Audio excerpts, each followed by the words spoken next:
Hey, what's going on, everybody, and welcome back to my channel, Movie Files. Elliot back again with my weekly recap, breakdown, and review of the latest episode of the brand new HBO crime drama by the name of Mare of Easttown. Tonight, we're discussing episode 2, which was titled Fathers, and we got a lot to break down in that ending. We're going to talk about it all in this spoiler review, but before we dive into it, make sure you're following me on all my other social media accounts. If you're new to the channel, welcome to the community. Consider subscribing and hitting that notification bell. That way, you can get the alert for when I drop new reviews. It would mean a lot to me if you all can like and share this review. It helps out the channel a lot, but I also appreciate all the support. And look, I do these reviews to interact with you all, so let me know your thoughts in the comments, your pros, your cons, your thoughts on how the story is being handled so far. We learn more about Mare and her family dynamic in this episode. We learn more new characters in the town, but also we have a new detective played by Evan Peters.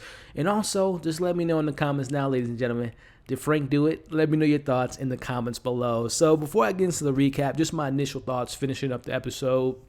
As I said in my review last week, this is my type of show, man. I love HBO crime dramas. Not only does it have the mystery box of who's the killer, why did the killer do it, all this stuff, the stuff with Frank that we get in this episode, all this stuff is intriguing, but it's the character development. It's the world building. It's kind of getting an idea who these characters are, where they come from, the relationships, the fallen, the broken relationships, the secrets, the skeletons in the closet. It's all that stuff that makes the stakes that much higher, more important when you care and you get to know these characters. And we got a lot of character development in this episode, but we also got a pretty big reveal revolving Frank and having a relationship with Aaron. So we're going to break it all down, but I thought this was a great continuation of a great pilot and following up with a second great episode. So again, let me know your thoughts on this episode in the comments below. So let's kick it off with this recap. As we open the episode with Mare, she's going to the crime scene where she discovers Aaron's body. She learns very early on from Chief Carter that they're going to be bringing in a detective from the county who is played by Evan Peters, Colin.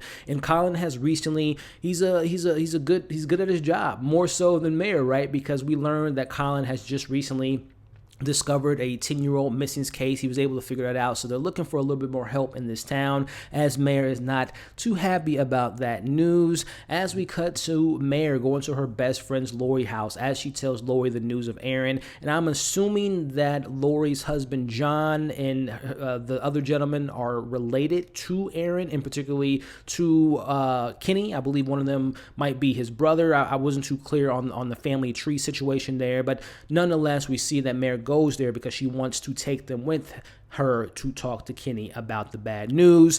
Cutting to that scene, obviously Kenny's upset, understandably so. He just lost his daughter. He just found the news that he lost his daughter. And yeah, we saw last week that he seems to be somewhat of a neglecting type of father, really maybe not there for Aaron as much as he could have been, but at the end of the day, he still lost his daughter. And immediately I thought that he was going to jump to the strain of like, it was her boyfriend, it was Dylan who did it, and we'll talk about him in a bit. But, you know, as Mare kind of goes into her room, she sees that, you know, there was the whole thing about the ear surgery, so she kind of keeps that in her memory bank that she uses later on when she interrogates her boyfriend. But cut back to her talking to Kenny, and Kenny then goes to saying, yes, I believe it was the boyfriend. And I mean, yes, there's obviously some precedent to that being the case, but we'll talk about Kenny interacting with Dylan a little bit later in this episode. But introducing a brand new character to the situation, we meet Carrie, who is the mother of Mare's grandson.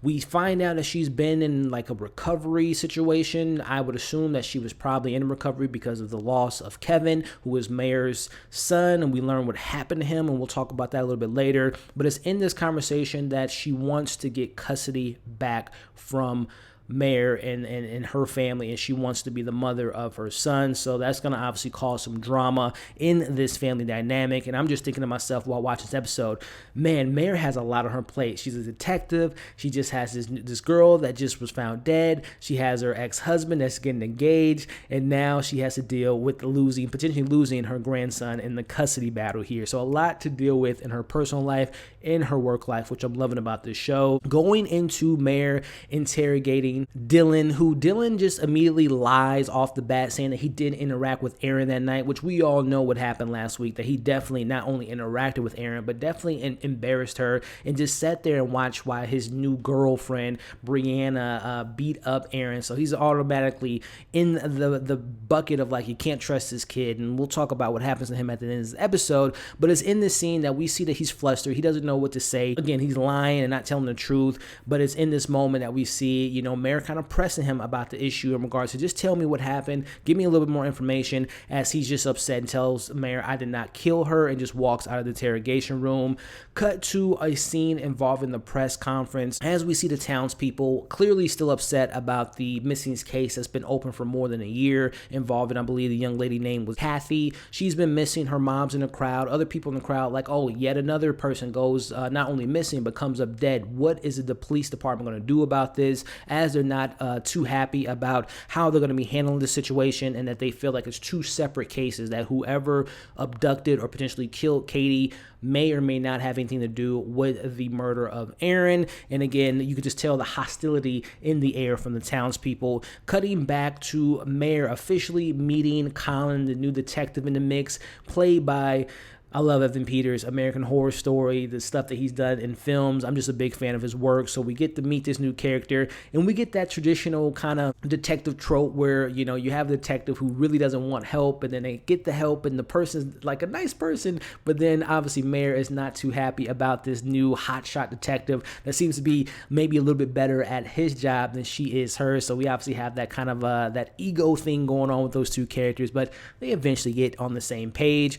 Cut to a really interesting scene here. We see Deacon Mark having his sermon, and I immediately I got these vibes for him. I'm like, he's maybe a potential suspect, especially after this conversation that the deacon has with Father Dan regarding if Deacon Mark knew or interacted with Aaron, and he was just like, no, I haven't really talked to her since last summer or whatever the case would be. I'm just like, there's something going on there with Aaron, as well as this new deacon character here. He's maybe a potential victim, even with the reveal of Frank. Cut to Mare seeing the footage of Brianna beating up Aaron that night, and she also sees that her daughter happened to be there when that happened. Obviously, that's not a good look for Mare, because her daughter being potentially the last person that Aaron was around before her body was found, something to keep an eye out for, and we'll talk about that a little bit later. But cutting to Mare paying a visit to Brianna's work, and Mare doesn't care who sees her taking this girl in to arrest her, because she was the one that recorded the fight. She doesn't really have sympathy for her. And plus, too, let's be fair, Brianna and her dad, Tommy, they don't seem to be really nice people. So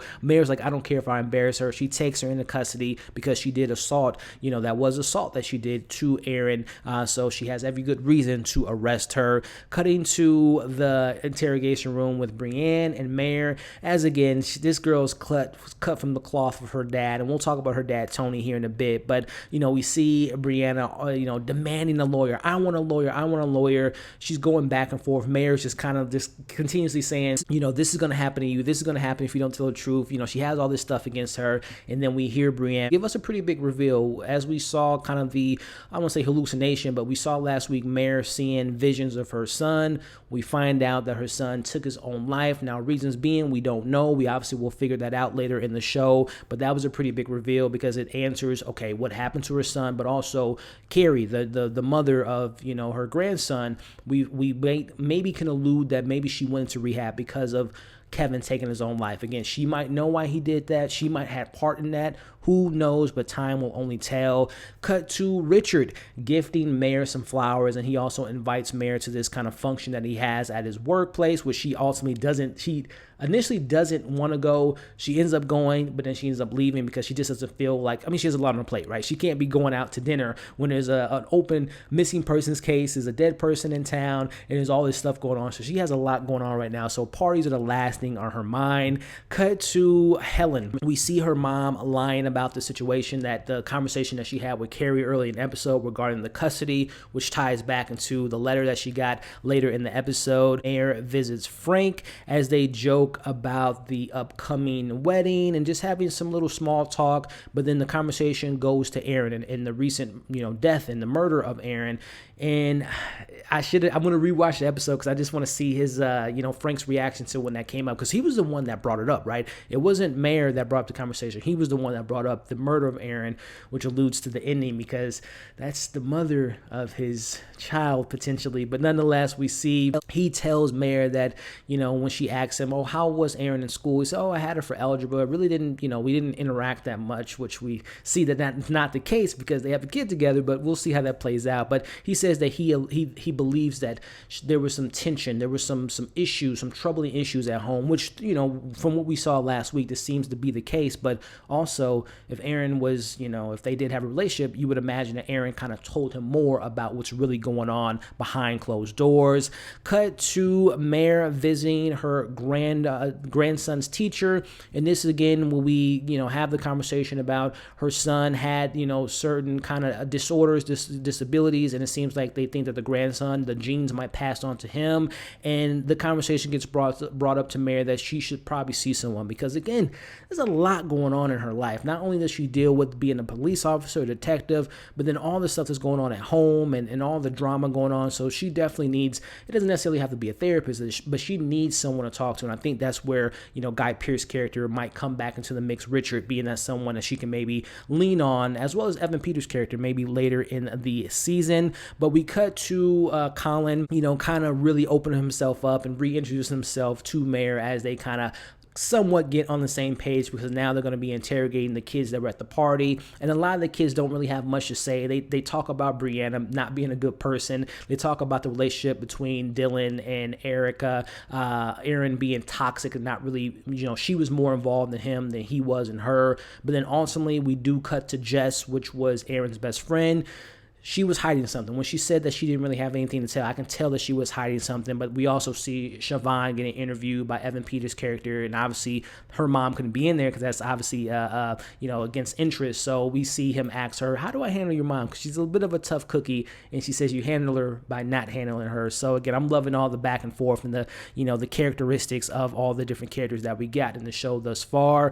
Cut to Tony, Brianne's dad, pressing Mare in regards to her arresting her daughter and thinking that she's responsible for the death of Aaron. And again, Tony and Brianna, they are some people that seem to be a bunch of a-holes, to say the least. But cut to Dylan. Against his parents' disapproval, he goes to the store, gets some cigarettes, goes back to the car, and it's revealed that Kenny is in the back seat with a loaded gun, tells him to go to the woods.